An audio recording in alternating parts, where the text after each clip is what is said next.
Vice President Joe Biden announced his candidacy for the Democratic nomination on Thursday, and it didn't take long for some members of the political establishment to already endorse him. I mean, this is just around an hour after he endorsed, after he announced, he got 4 endorsements from these very moderate senators. Now, this is Pennsylvania Senator Bob Casey, for one. He said, quote, "In order to accomplish the urgent task of defeating President Trump, Democrats must win Pennsylvania. Joe Biden can and will win Pennsylvania if he's the Democratic nominee for president." Then we have Democratic Senator Chris Coons, who said this, quote, "Joe is better prepared than anyone to lead America on the world stage when our commitments to our allies and our values are being questioned like never before. Joe knows what it means to strengthen our alliances, stare down our adversaries, and represent the best of America abroad." That, of course, means more war. Shocker. Now, Delaware's other senator, Tom Carper, and it makes sense that, of course, that he's got Delaware because Joe Biden is from Delaware. His other senator, Tom Carper, said Joe is not afraid of a fight and has shown that he has what it will take to win. We need somebody who won't just unite our party, by someone who can unite our country. Joe has earned respect of Democrats, independents, and many Republicans. In an increasingly polarized country, it's Joe's authenticity that continues to be well received in red and blue states alike. And finally, you have Alabama's useless Senator Doug Jones saying this, quote, "The quality that makes Joe stand out is his ability to bring people together, to find common ground, while standing up for what he believes is right. We need to listen to each other and get things done for working people. Joe can and will do that." Now, just an off to an aside here, Doug Jones, right? So now I know 2 different Doug Jones, right? There's the useless senator from Alabama, and there's also the actor from Star Trek Discovery who plays the character of Saru. I love that guy. So I feel bad because Doug Jones. I want to say loser, but then I think of the cool Doug Jones, and I'm like, not a loser. So, anyway, I just wanted to mention that one Doug Jones is awesome, the other one sucks.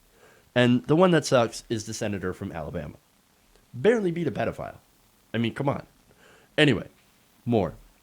Actually, no, those are all the senators that have so far announced their support for Joe Biden. They are so-called moderates, or as I like to point out, super corporate friendly. They can't wait to work with Mitch McConnell to cut Social Security, Medicare, and give giant tax breaks to corporations. Now, in fact, some video that came out recently is where Joe Biden had actually heaped praise on Paul Ryan while discussing Social Security, right? So let me give you the quote here.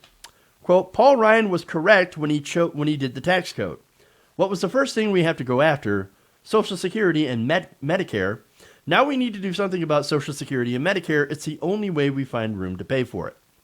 And of course, I think it's either talking about the debt or trying to continue to figure out how to pay for Social Security, which, look, in 2035, they're going to start not being able to pay the benefits. Now, there's an easy way to fix that. You lift the payroll cap.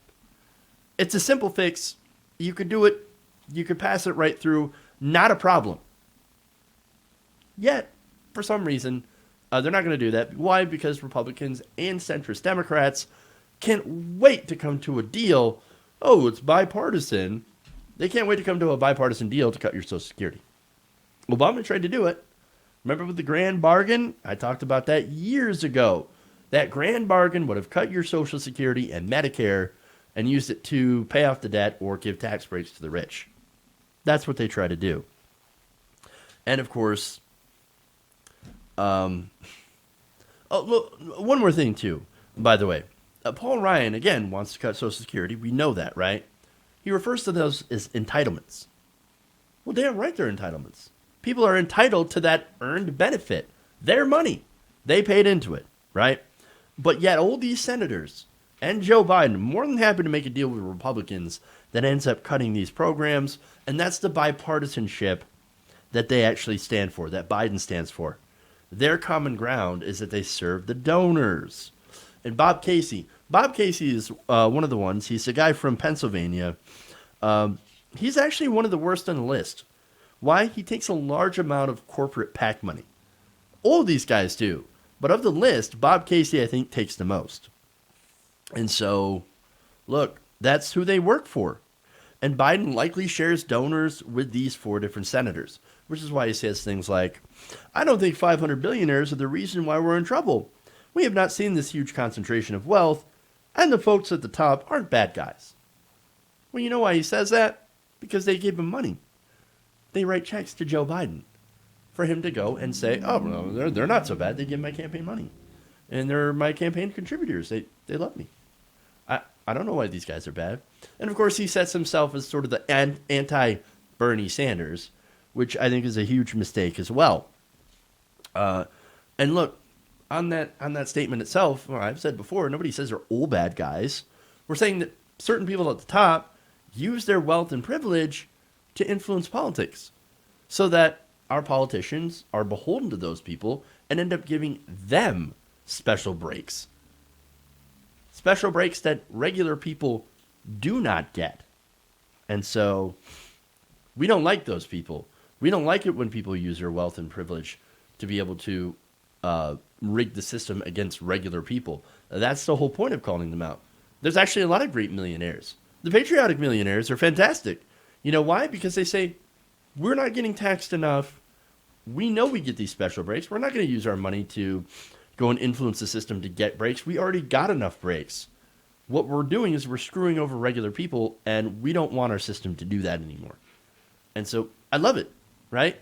Those are not bad people, but the people who abuse the system, who influence the system with their money, or who, get wealthy by crushing their workers and exploiting, the government and the taxpayer, those are the bad people. And that's, of course, something that Joe doesn't seem to understand, that anger. I thought he was supposed to be a regular working class guy. No, he's not. He's not. The Amtrak Joe, that's not the person that he actually is. He is incredibly establishment, incredibly corporate friendly. And by the way, he also said that I don't see that huge concentration of wealth. Well, of course you don't. But in reality, it does exist. In fact, a December 2017 report by the Institute for Policy Studies found that the combined net worth of the Amazon CEO Jeff Bezos, Microsoft CEO Bill Gates, and Berkshire Hathaway CEO Warren Buffett was greater than the combined assets of the poorest 160 million Americans. So you have 3 people that are worth more than over half the country. Oh, but no, I don't see that giant wealth concentration.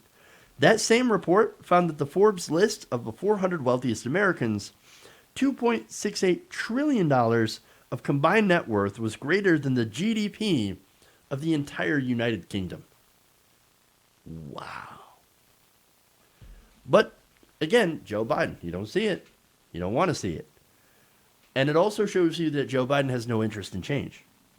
Now, if the Obama years were great for you, if you saw your wealth increase during the Obama years quite a bit, you're doing well financially, and you don't have any issues, and the only thing that you don't like about the Trump era is, oh my God, it's so uncivil. He says bad things. Well, then I can see why somebody like Biden would appeal to you. Because it's getting back to the status quo, which you were doing fantastically. Now, of course, it makes sense. If you're doing well, you want to keep doing well. Sure, but there are millions of people, there's a majority of people, over, I think half the country can't afford a $400 emergency, right?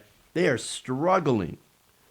And unfortunately, Joe Biden represents going back to that same system where they will continue to struggle and continue to set the stage for more people like Donald Trump to come later. And that's the unfortunate truth about Joe. Hey guys, hopefully you enjoyed that free video. Now I'm going to have to ask you a favor. Between the demonetization and the YouTube algorithm messing around with view counts, etc., we're having a hard time adjusting to the new YouTube reality, which is where you guys come in. See, we have a patreon.com/TYTNation set up to help us rely on you guys, the viewers, instead of big corporate ads. Look, you know the show. You know I'm not in favor of big corporations anyway. So help us transition away from relying on the ad model to pay the bills and sign up to be a patron, patreon.com/TYTNation. That goes a long way to help us keep the lights on. And you guys will know that you're supporting independent progressive media.